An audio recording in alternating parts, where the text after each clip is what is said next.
Good morning, good afternoon, everyone. What a wonderful time to be on stage. The last panel discussion was great, and the last question that tell me an incident when a technology helped to grow business. And most of the answers were around data, use of data, data analytics, and how data analytics has helped them to grow in business. So, myself, Prashant Roy, I am working with SAS as a senior consultant in analytics.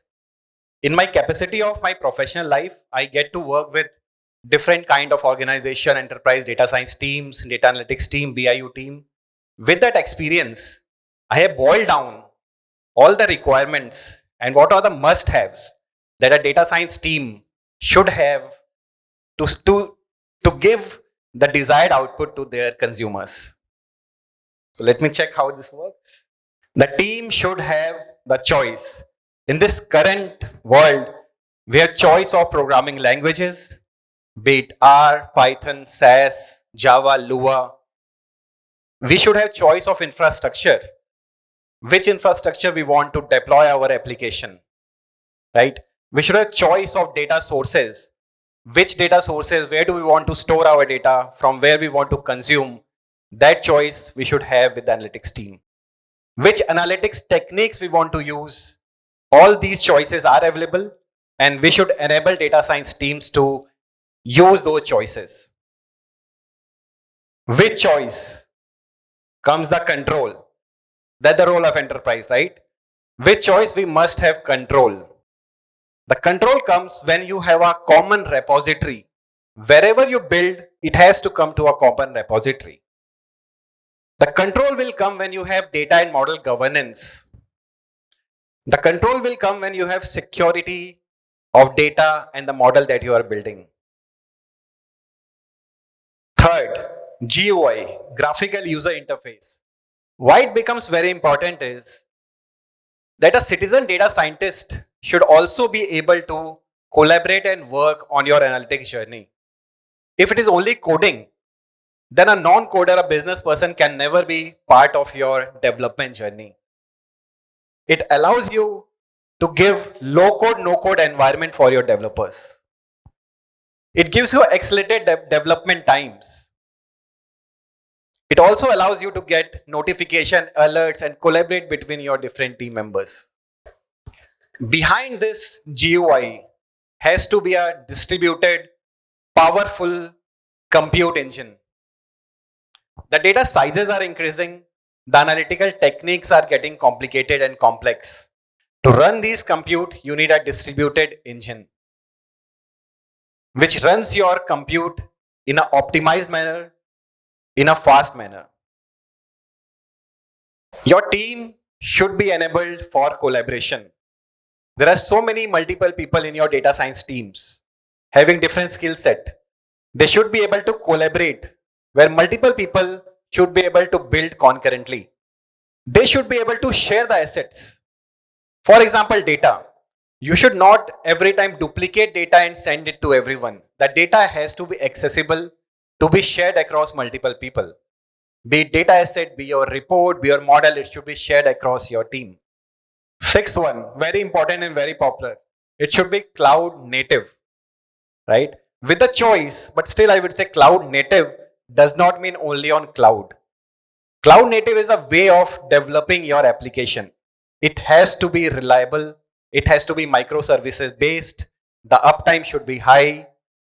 The scalability angle should be there. Scalability helps you to optimize your cost. It helps you to start slow, start with a minimum infrastructure. As and when needed, you can scale and use more and more compute. That will only happen when you have a cloud native architecture. Explainable.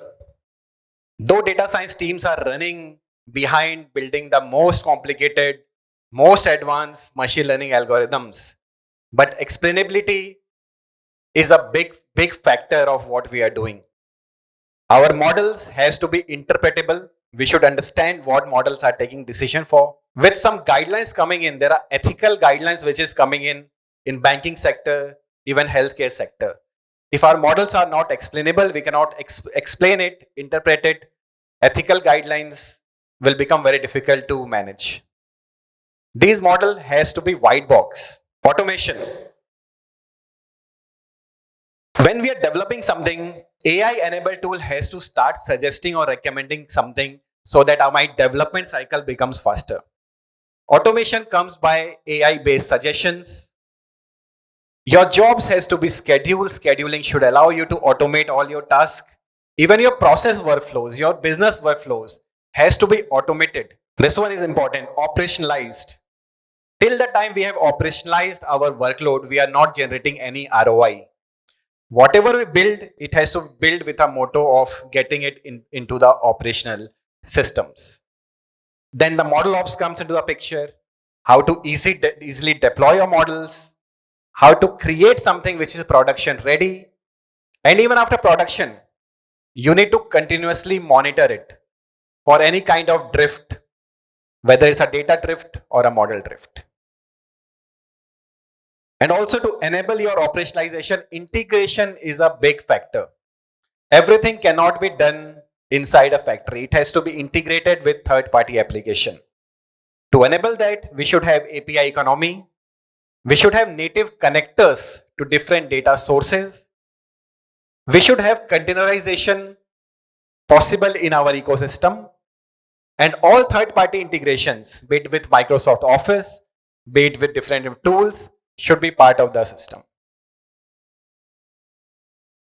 So in a nutshell, these are the 10 must-haves which organization with an empowered data science team must have in 2023.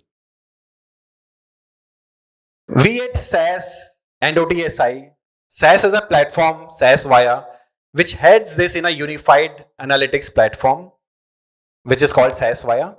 We have partnered with OTSI and have been working in BFSI industry with lots of different customers where we are enabling their data science team to have all these 10 factors. So please feel free. We are here at the booth. Please feel free to come by and discuss on these 10 parameters, how we can enable the data science team with. Thank you so much. I am open to any questions if you have any comments on these pointers. Thank you. We have the bankers in the room here. So what is the one most important reason of why people should be thinking about these issues which you have just highlighted, that which will be a game changer for them? If you can highlight that point. So one thing, if I have to choose, it is operationalized. That is the game changer, because now organization have understood how to build models, build assets. All organizations are very capable of doing that. But when it comes to operationalization of these models, that is where organizations are actually struggling. So operationalized is the one thing, if I have to choose, that will be the biggest thing that is becoming most important for organizations. Thank Fantastic. you so much. Let me ask this audience here that any point which Prashant which has like just highlighted about operationalization issues. So any one can mention a pointer which relates to the presentation which is like made, like any inputs, feedbacks. Sundarji, yes. Insurance frauds are very high. The fraud rackets in any country, it's an international phenomenon, it's not totally India, are quite high. So they plan death, they plan sickness, they plan overage, etc.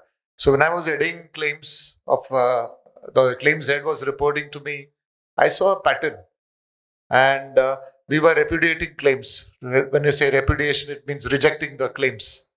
That's a very bad symbol for an insurance company, because we're supposed to pay claims. Now currently it's 99.6%, the claim payment ratio. So what we did was, I saw a pattern in the way debts were framed or the sickness was framed, and I went behind it and started cancelling the policies which were fraudulent. Because legally you write in the policy, if the policyholder gives a false information, then you have every right to cancel the policy. So what I used SAS E-minor regression to find out which policy is likely to be claimed. I saw a pattern there in terms of territories in the country, in terms of the housewife taking insurance beyond the means. So there were some 8 or 9 patterns. Then when I gave it to my SAS analytics team, they worked on it for 6 more months, back tested it, and they found that patterns could be 36 patterns from 8. What I mechanically did or intuitively did became 36. And as a result, SAS was deployed. The way I operationalized it is I made it into risk brackets, high, medium, low. The I was cancelled straight away. Overage or extremely dead man insurance or extremely sick. That was high risk. Then there was medium risk and low risk. Medium and low, I give it back to the sales guys. You find out and come back. And because the sales guys were protesting what I did, but the CEO was very appreciative because fraud losses were saved. So I spent additionally 45-50 lakh rupees every year and saved about 40-50 crores of sum assured. And so this became a hit. And then when SAS was deployed, it saved again more than 10 crores without any investment from my side because SAS was already deployed in the company. So you need to plan how you operationalize the processes, technology, and the business in a way that you usefully deploy SAS. That is important. Fantastic input, fantastic case study. Shruti, give this mic to the speaker again. Most of most of the people know you in the room, but there are some others who don't. So if you can just mention about a name, designation, organization, that would be good. Oh, sorry. I'm Sundar Krishnan, Chief Risk Officer, Reliance Nippon Life Insurance. Thank you. Thank you for excellent inputs on this implementation of SAS, which by deploying some lakhs of rupees, you save crores. And I see that another person wants to speak about it. So if you have any questions or feedback, you could give. Just mention your name and organization. Yeah. My name is Thiru. I'm the Chief Operating Officer of Kinara Capital, a fintech based out of Bangalore. Now, I was wondering, we talked about the models and then operationalizing the model. So we have different data science models for predicting the defaults and then the collection priority and those models. What I see is we are implementing those models. But monitoring the efficiency of the model is one area where we are not able to exactly. So when you said operationalizing the model, in my view, what I understand was for us operationalizing or implementation is not a big challenge, but monitoring is a big challenge, which I just wanted to clarify. True, and very much true. That was part of our operationalization, which there's a term called model ops. Right, model operationalization, it's part of that, where you need to continuously monitor your model at a fixed frequency. If you want to monitor on a monthly basis or a quarterly basis, and there are some parameters you need to keep on tracking. Like for example, you need to track your data variation, how your data distribution has been changing over a period of time. Then you check the model accuracy metric like Gini index, KS score, how these have been changing over a period of time. And that monitoring is pretty much, there are ways and means to actually automate it, so that nobody actually sits and does this every month. It has to be automated, that a tool has to give you alerts. You set up a criteria, a alert that whenever my, let's say, KS score or a Gini index goes below 50%, tool has to give you alert that, okay, your criteria has been breached. Now, one more, just I will take 30 more seconds. After you've identified it, the very important piece is what to do now. Now you have understood, okay, my model has drifted. Now what we need to do? Then you need to decide whether there are three options. You can retire the model, you can retrain the model, or you can recalibrate the model. Right? Retraining is the new data you are bringing and retraining the model. Recalibration, only you are changing some parameters of the model. Right? Now this whole process becomes automation as a CI/CD kind of a pipeline, where you are doing this model retraining, model recalibration, model monitoring in a proper automated manner. That is what we should aim to create an ecosystem in our teams. Thank you, sir, for the question. Thank you. It was helpful.